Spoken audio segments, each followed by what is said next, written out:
Yeah,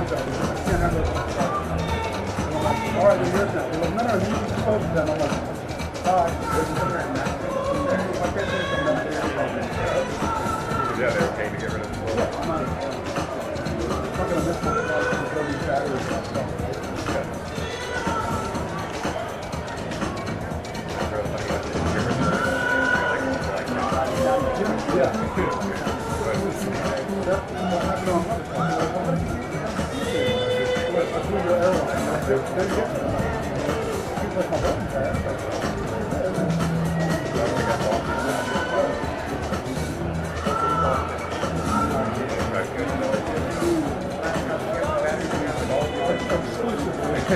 Everything is here.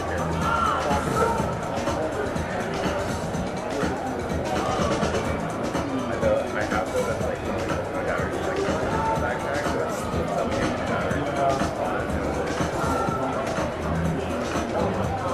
And that's back in town.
I'm not from a military family. I not had anyone in my immediate family who served, so I went to a recruiter to get an understanding of what my options were. I did a recruiter when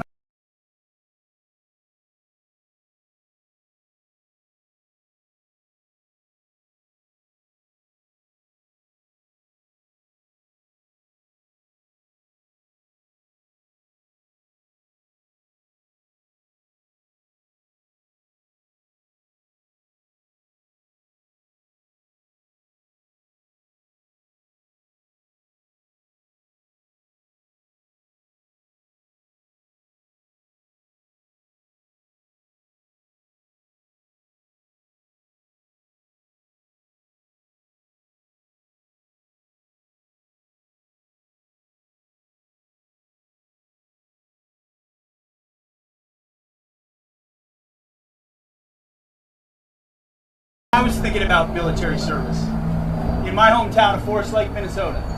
I'm not from a military family. I not had anyone in my immediate family who served, so I went to a recruiter to get an understanding of what my options were. And then later on did ROTC. I'm looking at a group of Americans here who did the very same thing because they want to be a part of something special. They want to raise their right hand to defend the Constitution and the country. You are about to enter a fraternity, a brotherhood of arms, of American warriors willing to serve our country, serve other Americans and do something great, do something special, do something exceptional. You know, our culture loves to celebrate vapid clickbait on social media or celebrities, gossip. You know what we care about at the War Department are the real men and women who do the real work in uniform for the American people. The real 1%. Less than 1% of Americans qualify for this. Less than 1% of that actually step up and do it. And I look behind you at the faces of your families, and I see proud Americans who are looking out at their sons and daughters. The greatest gift they can give is their sons and daughters to our country. And my job is to ensure we do right by you. From the very highest level of the Department of War, we serve you, your enlisted leaders, your uniform, your officers, every part of your chain of command. Our job is to have your back. And that's my message for President Trump, to all of you, every time we talk to Marines and soldiers and everyone in between and prospective recruits, is to say, we have your back. You're about to do a tough job. You're about to go do some tough basic training. It's got, we hope, a little bit tougher under this administration to prepare you, to forge you to be the warriors that our nation requires. To do the kind of things that happened over downtown Caracas, Venezuela in the middle of the night, just a couple of nights ago. Extending the long arm of American power and justice in a way that only the United States of America can do. Only we can do what was done 2 nights ago. Only the United States military. And yes, we're rebuilding that arsenal of freedom. I'm doing a month-long tour about restoring our defense industrial base so you have the best ships and planes and subs, everything you would need. But ultimately, it's not about platforms. It's about people. It's about those American warriors stepping up to answer the call. You're about to go to basic where you will be forged. You will be torn down and built back up. And our job is that when you come out of that process, to ensure you are trained, ready, accountable, disciplined, and lethal in the service of your job. So when we launched this tour, I said everywhere we go, I want to stop and swear in some recruits who are doing something I think is about as exceptional as you can do as a young American. I'll tell you this, I've got 7 little kiddos. None of them are your age yet. But man, I'd be proud if one of them stepped up and was wearing a sweatshirt or a shirt like this someday, willing to serve their nation. Putting something ahead of themselves, an oath about something bigger than themselves, joining a lineage of Americans. There were Americans that enforced the Monroe Doctrine all the way back to 1823. Now here we are in 2026, and President Trump is reestablishing dominance and deterrence in our own hemisphere. You will be a part of that lineage. That's pretty cool. I get chills saying it and thinking about it. And I'm grateful for all of you and what you do. And our job is to make sure we give you everything you need in service of your country. So God bless you. God bless your families that raise your right to give you the perspective that brought you here today. And on behalf of the President, on behalf of the entire department, congratulations. Thank you very much. And I'll say what President Trump said to our warriors when he authorized that raid to capture Nicolas Maduro. He said, Godspeed and good luck. And that's my message to you today. Godspeed and good luck. I know you'll make our nation proud. And I'm honored to swear all of you in today. So how about we do that? All right. Let's start with the National Guard over here. We got 5 on the National Guard side, and then we'll do the whole group. How about that? All right. You can stand at attention for me. Raise your right hand and repeat after me. I state your name. I, Tom Bailey, Do solemnly swear do solemnly swear that I will support and defend the Constitution of the United States that I will support and defend the Constitution of the United States and the Commonwealth of Virginia and the Commonwealth of Virginia against all enemies, foreign and domestic. against all enemies, foreign and domestic, That I will bear true faith and allegiance to the same. that I will bear true faith and allegiance to the same, And that I will obey the orders of the President of the United States that I will obey the orders of the President of the United States and the orders of the Governor of the Commonwealth of Virginia and the orders of the Governor of the Commonwealth of Virginia and the orders of the officers appointed over me, and the orders of the officers appointed over me, according to the law and regulations. according to the law and regulations. So help me God. So help me God. Congratulations. Give him a round of applause, will you?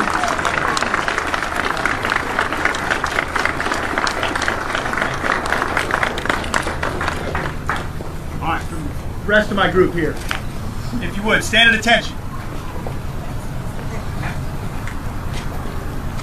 Raise your right hand and repeat after me. I state your full name. Do solemnly swear Do solemnly swear that I will support and defend the Constitution of the United States that I will support and defend the Constitution of the United States against all enemies, foreign and domestic.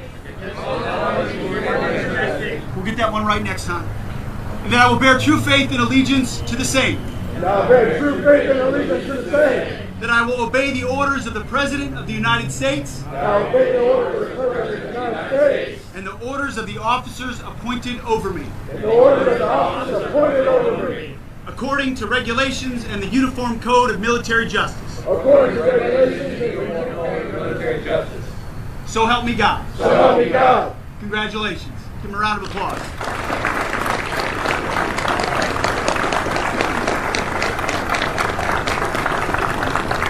Congratulations. Thank you very much. We'll take a picture in a moment.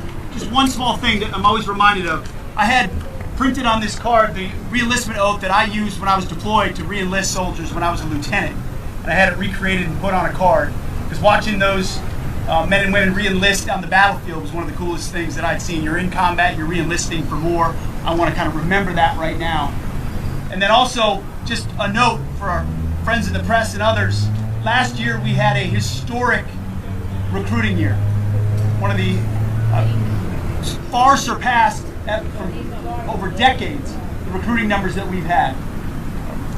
The spirit in the military is exceedingly different today than it was just a year ago, following the election of President Trump and the changes we're making at the War Department.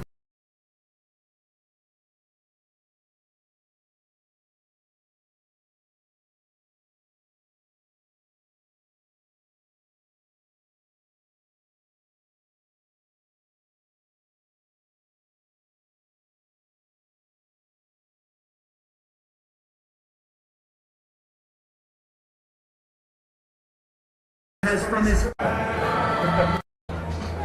shipbuilder quality of life, and it is our honor to welcome him to our shipyard today. Ladies and gentlemen, please give an enthusiastic Newport News shipbuilding welcome to the United States Secretary of War, Pete Hegseth.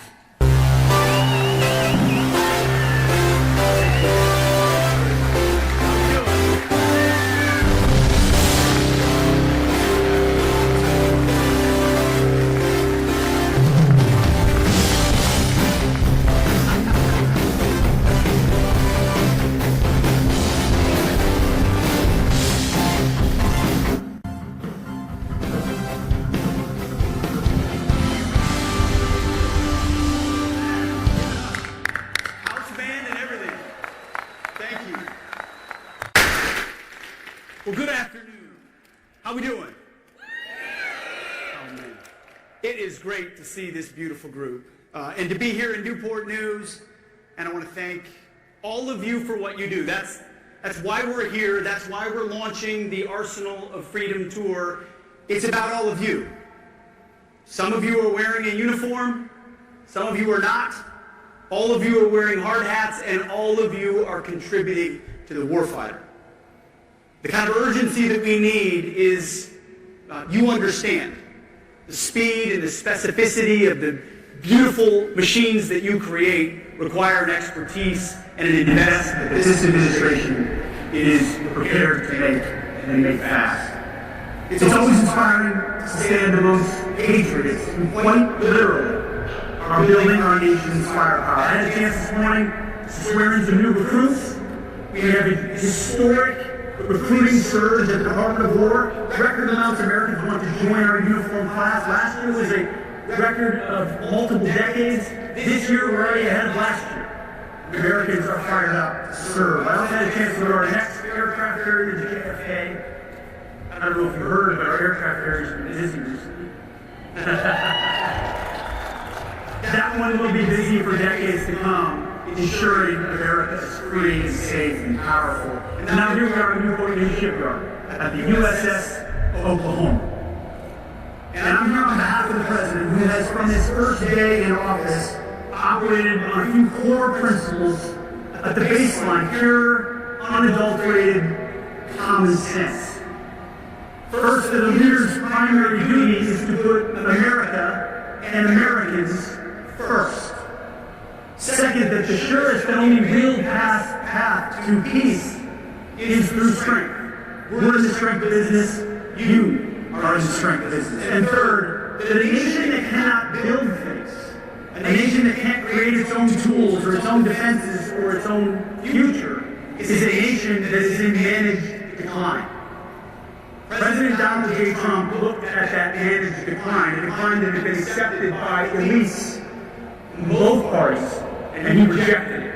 And we fundamentally rejected it. And in doing so, he has unleashed a great American revival, a reawakening of our industrial spirit and our national confidence, a new golden age for America that you are all a part of building. As his Secretary of War, my mission is to execute President Trump's vision within our armed forces and ignite that revival. The mission has three core components, three pillars upon which we are building our national security. It's actually quite simple. First, we're reviving the warrior ethos inside our fighting force, reminding our warriors and our uniformed military that their sole purpose is to be the most lethal fighting force on the planet. So no more DEI, no more dudes and dresses, no more distractions. We're done with that shit. It's just standards, accountability, readiness, training, discipline, and lethality. Back to basics across the department, which is what our warriors really want.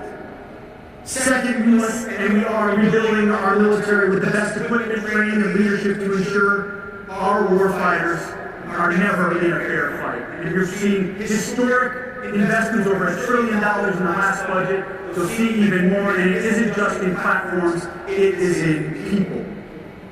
And third, we're reestablishing deterrence that's so absolute and so unquestioned that our enemies will not dare to test us. You see, under the previous administration, whether it was the debacle of the withdrawal in Afghanistan that cost American lives and smeared our reputation, whether it was the war unleashed in Israel after October 7th by Hamas, the war in Ukraine that never would have started under President Trump, the world started wondering whether America really was strong, whether America really could lead. Well, that's over now. Just ask the Houthis and our ship that now sail freely. Imagine that. Under the previous administration, our ships got shot at. We just said, I guess we're going to deal with it.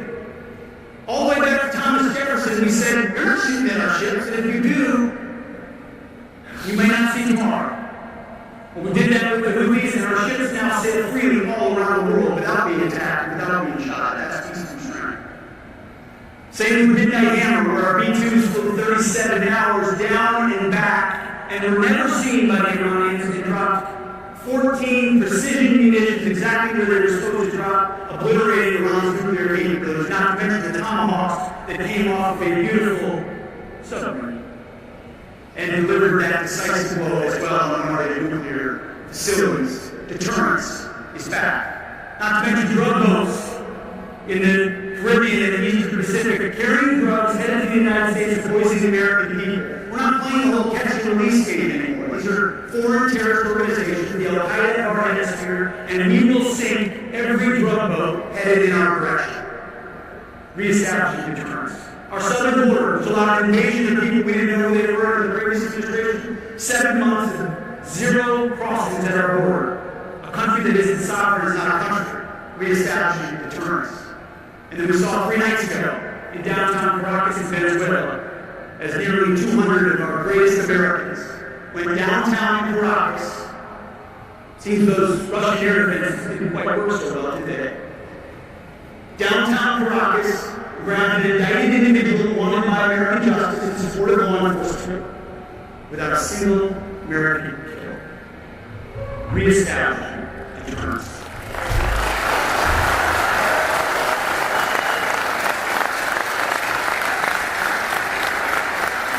Because of President Trump's leadership, the world is taking notice. They're noticing American power, they're noticing American strength, they're noticing American clarity and leadership, and you are at the core of ensuring that happens. Everything we're doing is aimed at those goals. And that's why just before Christmas at Mar-a-Lago, I had the privilege of joining President Trump and the Secretary of the Navy for a historic announcement, the creation of the Golden Fleet. The Golden Fleet is the Navy's investment to revitalize America's maritime industrial base and rapidly build and sustain the fleet and fundamentally change how we do business and maintain military supremacy. This new battle fleet, anchored by a new generation of Trump-class battleships, is a declaration to the world that our command of the seas is and will remain non-negotiable. That announcement, along with the incredible vital work being done right here, is a generational commitment to American sea power. This investment in both the visible might of battleships and the stealthy lethality of the submarines built in this very yard is a direct investment in peace and strength. It's an investment in the future fight, ensuring that America has the tools to win any conflict, anywhere, anytime.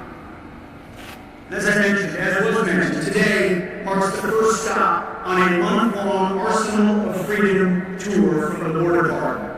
And on this tour, we'll be traveling from the shipyards of the coast to the factories of the heartland to see the work being done by the military and our partners in American manufacturing to usher in a new golden age of peaceful strength, a revival of our industrial base, all American made by the best Americans.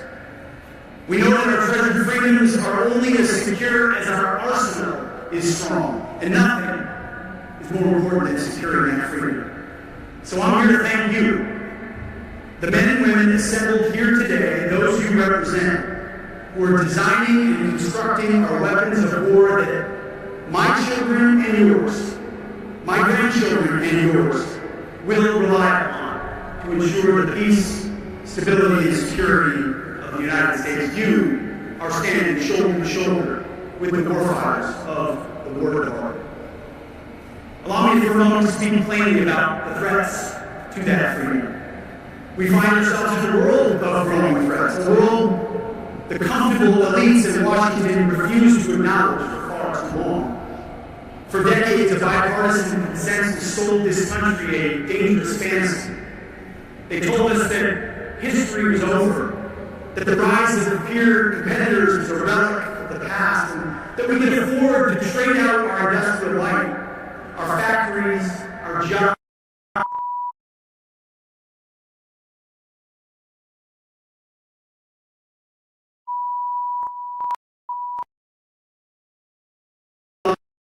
securing that freedom. And children and your people are standing about.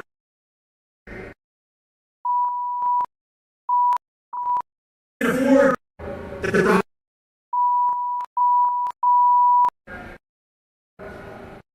we're releasing not under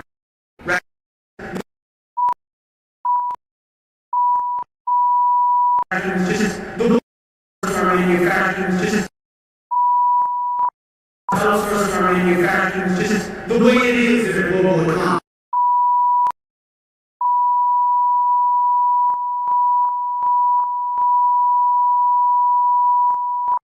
Our manufacturing, just as the way it is in a global economy. Foolishness, recklessness, not anymore, not under President Trump. While we were policing the world, nation building in deserts, and debating pronouns at the Pentagon, our primary competitors, like the Chinese Communist Party, did something very different. They studied us, they learned from our triumphs and our mistakes, and then they started to build as well. And they've undertaken some of the most rapid, ambitious, and breathtaking naval buildups since World War II. While we decommissioned ships, they launched many of them. While some of our shipyards did not meet the demands of our country, they expanded at a rapid pace, but not anymore. While we seek good relations with China and the rest of the world, we are also ready. President Donald Trump understands that the American people are ready and they deserve a new golden age. We recognize that we are in a new era of great power competition, a generational struggle to maintain peace through strength, and we will rise to meet that challenge. That is why we proudly call ourselves the Department of War, not the Department of Defense, not because we seek war, but because we truly understand that in order to ensure peace, you need to be prepared to deter war and, if necessary, decisively win it. Our purpose is not to be reactive, but to be dominant, so that no enemy, any enemy, will ever attempt to challenge the United States of America. Now, this revival is not a matter of speeches or policy papers or think tanks and white papers in Washington, D.C. This is a matter of action. Across the entire War Department, we are developing new operational concepts. We're deploying cutting-edge technologies at a speed that's not been seen in generations. And we're making historic, multi-generational investments in the capabilities that we will need to dominate the future fight at a level of urgency that must match the urgency of the moment. Most importantly, we're getting these capabilities in the hands of our warfighters faster than we ever have since World War II. Under President Trump, we are systemically dismantling the bloated, risk-averse, and self-serving bureaucracy that has stifled innovation for decades. We're streamlining our requirements and acquisition process, cutting through red tape. This is not the same old reform that is always talked about in Washington, but instead it's an overhaul, it's revolutionary, it is a renaissance of American manufacturing. I've made it crystal clear to the entire defense industry, which I didn't come from and I didn't work for, so I don't give a damn who wins. I just want the best. We've been clear, the era of rewarding delays and cost overruns is over. The days of cost-plus contracts for programs that are years behind schedule are finished. We will no longer give longer, larger, more predictable contracts to companies that deliver on time and on budget. Companies that invest in their people, that invest in more capability and more capacity, not companies that invest in stock buybacks or CEO salaries or dividends. For those who can't adapt, who are too comfortable with the old, slow ways of doing business, we wish them well in their other future endeavors. Because we will find new partners who will adapt, who will invest, who will take care of their people, who will move at speed and at scale. We will reward that speed, that scale, that innovation, and that performance. We're not rewarding process, paperwork, or just a C-suite. This submarine behind you, and the many more that will follow it, is an embodiment of our commitment to and investment in security of the American people. But it also represents something more profound. It represents national confidence. Confidence in American shipbuilding. Confidence in our industrial discipline. And confidence in the United States Navy's ability to deliver the combat power needed in the future fight. The work you do here every single day is the leading edge of that national restoration. You are proving to the world, and more importantly to ourselves, that it can be done. That history is not over, that we build and that we invest. The media should take a long look at this vessel, the USS Oklahoma. This Virginia-class submarine is a paragon of American engineering and fighting spirit. It is the apex predator of the undersea domain, the most advanced and lethal submarine ever built. As our president says, and is right, we're 20 years ahead of anybody else in this domain. It is a strategic advantage that creates dilemmas on a daily basis for our adversaries all around the globe. It's a silent hunter that can operate with stealth in the most contested, dangerous waters on the planet. It can gather intelligence that no satellite can ever hope to see. That's what reestablishing deterrence looks like. And it's how we keep the peace in a dangerous world.